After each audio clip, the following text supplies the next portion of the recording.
મહેસાણાને કડીમાં કંપનીમાં લાગી આગ, ધુમાડાના ગોટાથી આકાશ ભરાયું.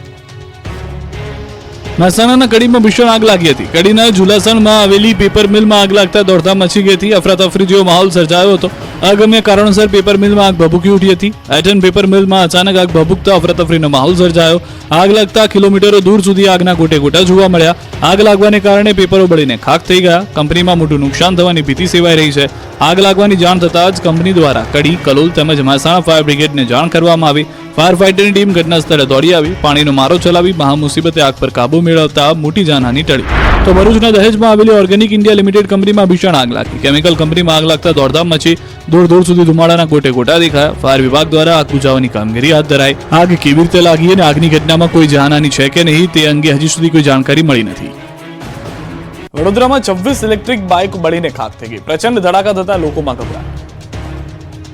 વડોદરામાં 26 ઇલેક્ટ્રિક ડિલિવરી બાઇકોમાં મોડી રાત્રે ભીષણ આગ ફાટી નીકળી. આ વિકરાળ આગમાં તમામ 26 બાઇક ગણતરીની મિનિટોમાં ખાખ થઈ ગઈ. ફતેગંજ સેફ્રોન ટાવર પાસે ડોમિનોઝ પિઝાનું આઉટલેટની બહાર પાર્ક કરાયેલી 26 ડિલિવરી બાઇકમાં આગ ફાટી નીકળી હતી.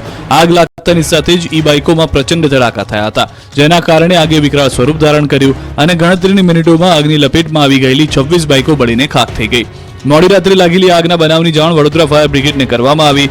લશ્કરો ઘટના સ્થળે પહોંચી ગયા હતા અને આગ બુઝાવવા માટેના પ્રયાસો શરૂ કરવામાં આવ્યા હતા. હાલમાં પાણીનો મારો ચલાવીને ગણતરીની મિનિટોમાં આગ ઉપર કાબુ મેળવી લીધા હોવાના દ્રશ્યો આપ જોઈ રહ્યા છો. જો કે આગ સંપૂર્ણ કાબુમાં આવે તે પૂર્વે તમામ બાઇકો હાડપિંજરમાં ફેરવાઈ ગઈ હતી. આ બનાવને પગલે વિસ્તારમાં ગભરાટ ફેલાઈ ગયો હતો. આગના પગલે લોકોના ટોળે ટોળા એકત્રિત થઈ ગયા હતા.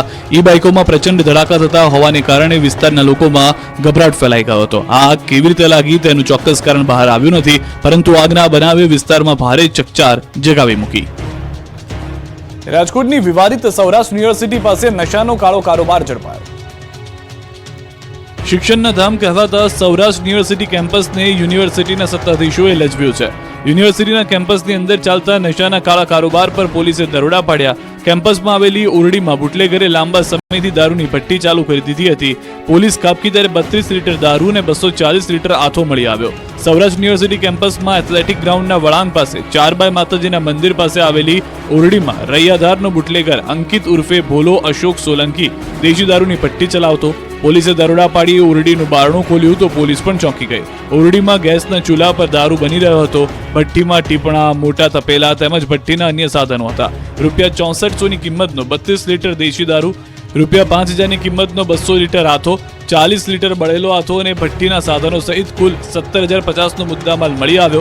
પોલીસે ઓરડીમાં હાજર બુટલેગર અંકિત ઉર્ફે ભોલા સોલંકીની ધરપકડ કરી. સૌરાષ્ટ્ર યુનિવર્સિટીને બચાવવા માટે પોલીસે પહેલા રૈયાધાર વિસ્તારમાં દેશી દારૂની ભઠ્ઠી ઝડપાઈ હોવાનો ઉલ્લેખ કર્યો હતો. બાદમાં ન્યૂઝ 18ના અહેવાલ પોલીસે ભૂલ સ્વીકારી. રાજકોટની યુનિવર્સિટીમાંથી દારૂની ભઠ્ઠી મળતા શિક્ષણ જગતમાં હોબાળો મચી ગયો. જે દરમિયાન રાજકોટની સૌરાષ્ટ્ર યુનિવર્સિટીના મુખ્ય ગેટથી માત્ર 100 મીટર જેટલા અંતરે દેશી દારૂ પીવાતો હોવાનું પણ સામે આવ્યું. એક જ જગ્યાએ 20થી વધુ દેશી દારૂની ખાલી કોથળીઓ મળી આવી. સ્થાનિક દુકાનદારે આક્ષેપ કર્યો કે અહીં ખુલ્લેઆમ દારૂ પીવાય છે, પોલીસ આવે છે અને પછી જતી રહે છે. વલસાડની ડેરીમાંથી મળ્યું હલકી ગુણવત્તાનું પનીર. પનીર ખાવાના શોખીનો કોઈ પણ ડેરીનું પનીર ખાતા હોય તો ચેતી જજો. તહેવારો પહેલા ભેળસેળિયાઓ બેફામ બની ગયા છે. વલસાડમાં શંકાસ્પદ પનીરનો જથ્થો ઝડપાયો છે. વલસાડના ચીપવાડમાં શ્રીજી ડેરીમાં આરોગ્ય વિભાગે દરોડા પાડ્યા. પનીરની તપાસ કરતા 60 કિલો શંકાસ્પદ પનીર પકડાયું. છેલ્લા ઘણા સમયથી હલકી ગુણવત્તાનું પનીર વેચાતું હોવાની ફરિયાદ મળી હતી, જેના આધારે ફૂડ વિભાગ દ્વારા અચાનક રેડ કરી 60 કિલો શંકાસ્પદ પનીરનો જથ્થો જપ્ત કરી લેવામાં આવ્યો હતો. ખેતરોમાં નુકસાનીના સર્વેની માંગ સાથે સુરેન્દ્રનગરમાં કોંગ્રેસે રેલી કાઢી. સુરેન્દ્રનગર જિલ્લા કોંગ્રેસના આગેવાનો અને ખેડૂતોએ રેલી યોજી જિલ્લા કલેક્ટરને આવેદનપત્ર પાઠવ્યું. ગત ઓગસ્ટ મહિનામાં ભારે વરસાદ પડ્યો, જેના કારણે જિલ્લાના તમામ તાલુકાઓમાં ખેડૂતોના ખેતરોમાં પાણી ફરી વળતા મોટા પાયે નુકસાન પહોંચ્યું. ત્યારે સરકાર દ્વારા ચાલતી સર્વેની કામગીરી ઝડપથી પૂર્ણ કરવાની માંગ સાથે કોંગ્રેસે શહેરમાં વિશાળ રેલી કાઢી હતી. રેલીમાં કોંગ્રેસના નેતાઓએ સાથે સાથે ખેડૂતો જોડાયા. સુરેન્દ્રનગર જિલ્લાને અતિવૃષ્ટિગ્રસ્ત જાહેર કરવાની માંગ સાથે રેલી રૂપે કલેક્ટર ઓફિસે પહોંચ્યા. શહેરના આંબેડકર ચોકથી જિલ્લા કલેક્ટર કચેરી સુધી સૂત્રોચ્ચાર સાથે રેલી યોજી કલેક્ટરને આવેદનપત્ર પાઠવ્યું. આ તકે કોંગ્રેસના પૂર્વ ધારાસભ્ય તેમજ જિલ્લા કોંગ્રેસ પ્રમુખ નૌશાદ સોલંકી, ઋત્વિક મકવાણા સહિત લખતર, વઢવાણ, ધાંગધ્રા, મૂળી, ચોટીલા સહિતના તાલુકાના ખેડૂતો મોટી સંખ્યામાં ઉપસ્થિત રહ્યા હતા. જૂનાગઢ ભાજપમાં ભડકો થયો. જવાહર ચાવડાએ જ ભાજપના નેતાનો ભ્રષ્ટાચાર ખુલ્લો પાડ્યો. પીએમને પત્ર લખ્યો. લોકસભા ચૂંટણી 2024ના પરિણામો જાહેર થયા અને ભાજપમાં વર્ષોથી દબાયેલો અવાજ ઉઠવા લાગ્યો. છેલ્લા 3 મહિનાથી ભાજપનો આંતરિક રોષ હવે જાહેર થવા લાગ્યો છે. એમાં પણ ગુજરાતની 3 દિવસ મુલાકાત પૂર્ણ કરી પીએમ મોદી રવાના થયા. એ સાથે જ વધુ એક ભાજપ નેતાએ ભાજપના જ નેતાઓ દ્વારા કરવામાં આવતા ભ્રષ્ટ કામો ઉગાડા પાડ્યા. પૂર્વ કેબિનેટ મંત્રી જવાહર ચાવડાએ જૂનાગઢ જિલ્લા ભાજપ પ્રમુખ કિરીટ પટેલ દ્વારા વોકરા પર કરવામાં આવેલા દબાણને કારણે જૂનાગઢ શહેરમાં પૂર જેવી સ્થિતિ ઊભી થઈ હોવાનો પીએમ મોદીને પત્ર લખ્યો. માત્ર એટલું જ નહીં, તેમણે કિરીટ પટેલ પર એક સાથે 3 હોદ્દા ભોગવવાનો અને હપ્તાખોરીના પણ આક્ષેપ કર્યા.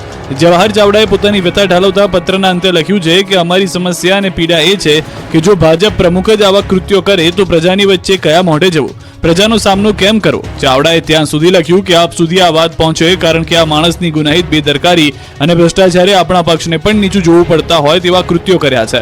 આમ તો આ લિસ્ટ લાંબુ છે, પરંતુ 2 અક્ષમ્ય કૃત્યો જેનાથી સમગ્ર જૂનાગઢની પ્રજામાં નારાજગી અને રોષ છે. લાખણી એપીએમસીની ચૂંટણી બની રસપ્રદ. ભાજપના મેન્ડેટ સામે ભાજપના જ સભ્યોએ માંડ્યો મોરચો.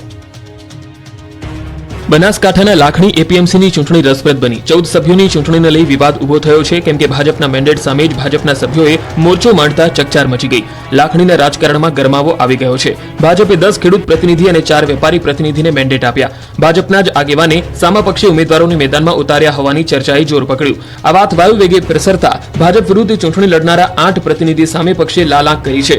જિલ્લા ભાજપે તમામ 8 લોકોને નોટિસ ફટકારી છે.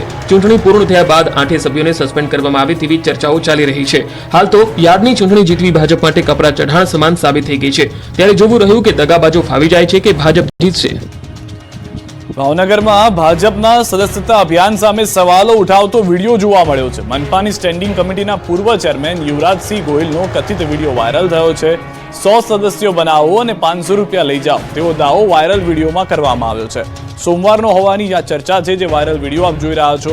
ન્યૂઝ 18 ગુજરાતી આ વાયરલ વિડીયોની પુષ્ટિ નથી કરતું, પરંતુ આ વાયરલ વિડીયોની અંદર એવી વાત કરવામાં આવી રહી છે કે ભાજપમાં જોડાતા 100 સભ્યોનું લિસ્ટ આપ લઈને આવો અને 500 રૂપિયા આપને મળશે. આના વિસ્તારો પર રોજના 200 થઈ જાય, 1000 રૂપિયા ઘરે કરો, ગમે ત્યાં કરો, ઓટીપી લેવાનો અને એવું કહે તમારે બીજું કઈ નહીં કહેવાનું, અમારા ભાજપના તમને સભ્ય બનાવવાના એટલે તમને ઓટીપી આપશે, ના પાડે એને નહીં લેવાનું. રાજ્યમાં શાંતિપૂર્ણ માહોલમાં ગણેશ વિસર્જન. દુંદાળા દેવને વિદાય આપવા રસ્તાઓ પર માનવ મહેરામણ ઉમટ્યું. 10 દિવસ સુધી રંગેચંગે ગણેશોત્સવ ઉજવ્યા બાદ આજે બાપ્પાની વિદાય માટે ભાવિકો ડીજે તો ઢોલ નગારાના તાલે નાચતા જોવા મળ્યા. હર્ષોલ્લાસ સાથે બાપાની વિદાયથી ભાવિકો ભાવુક પણ બન્યા. સુરતના હજીરા ખાતે ગણેશ વિસર્જનનો માહોલ જામ્યો. મોટી સંખ્યામાં સુરતીઓ હજીરા ખાતે ઉમટી પડ્યા. 10 ફૂટ કરતા મોટી પ્રતિમાનું હજીરા ખાતે વિસર્જન કરાયું. 15 ક્રેન દ્વારા મૂર્તિઓનું ઝડપભેર દરિયામાં વિસર્જન કરાતું જોવા મળ્યું. તો અમદાવાદ શહેરમાં પણ શાંતિપૂર્ણ માહોલમાં ગણેશ વિસર્જન થયું. કાયદો વ્યવસ્થાની સ્થિતિ જળવાઈ રહે તે માટે પોલીસે પૂરતો બંદોબસ્ત પણ રાખ્યો હતો. રાજકોટમાં 7 જેટલા સ્થળો પર ગણપતિ વિસર્જનની વ્યવસ્થા કરવામાં આવી. ગણપતિ વિસર્જનને લઈને 3 ડીસીપી સહિત 1500 જેટલા પોલીસ અધિકારીઓ, કર્મચારીઓ, ટ્રાફિક બ્રિગેડ, જીઆરડીના જવાનો લોકોની સુરક્ષામાં તૈનાત કરાયા હતા. આ દ્રશ્યો છે વડોદરાના. અહીં પણ વિવિધ પંડાલોએ ભારે હૈયે